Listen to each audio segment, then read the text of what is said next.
मान्सूनने अंदाजे वेळेच्या 1 दिवस आधी आणि सरासरी वेळेच्या 8 दिवस म्हणजे आज सकाळी केरळमध्ये धडक दिली होती.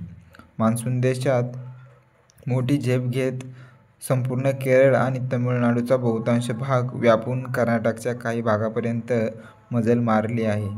मान्सून वेळेआधीच हा देशात दाखल झालेला आहे. संपूर्ण आढावा काय आहे ते आपण या व्हिडिओमध्ये बघणार आहोत. शेतकरी मित्रांनो, तुम्हाला एक विनंती आहे, तुम्ही आपले व्हिडिओ पाहताय परंतु आपल्या चॅनलला सबस्क्राईब करत नाही.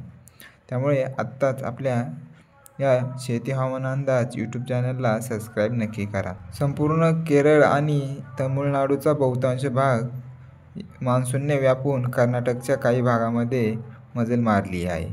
मान्सून गोव्याच्या उंबरठ्यावर आला तर पुढील 2 ते 3 दिवसात मान्सून महाराष्ट्रातही दाखल होईल असा अंदाज हवामान विभागाने दिला आहे.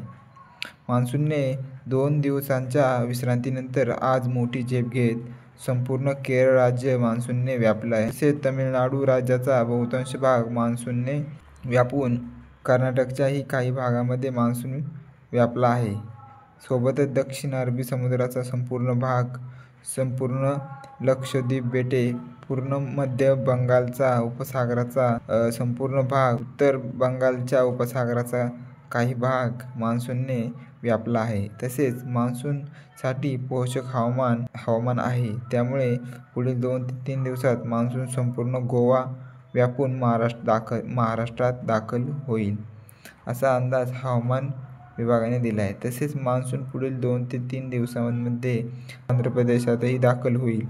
कर्नाटकचा आणखी काही भाग, तमिळनाडूच्या भागात देखील बहुतांश ठिकाणी मान्सून दाखल होईल असा अंदाज हवामान विभागाने दिला आहे. मान्सून 2 दिवसात एकाच भागात रेंगाळत होता. रविवारपर्यंत मान्सून केरळात दाखल होईल असा अंदाज हवामान विभागाने दिला होता. पण अंदाजे वेळेच्या आधी मान्सून केरळमध्ये आला आहे. हवामान विभागाने आज सकाळी मान्सून केरळमध्ये दाखल झाल्याचे जाहीर केलं. तर शेतकरी मित्रांनो, हवामानामध्ये अचानक बदल होत असतात. आपण आपल्या या शेती हवामान अंदाज या यूट्यूब चॅनलवरती पावसाचे नवनवीन व ताजे अपडेट घेऊन येत असतो. त्यामुळे आत्ताच आपल्या यूट्यूब चॅनलला सबस्क्राईब नक्की करा.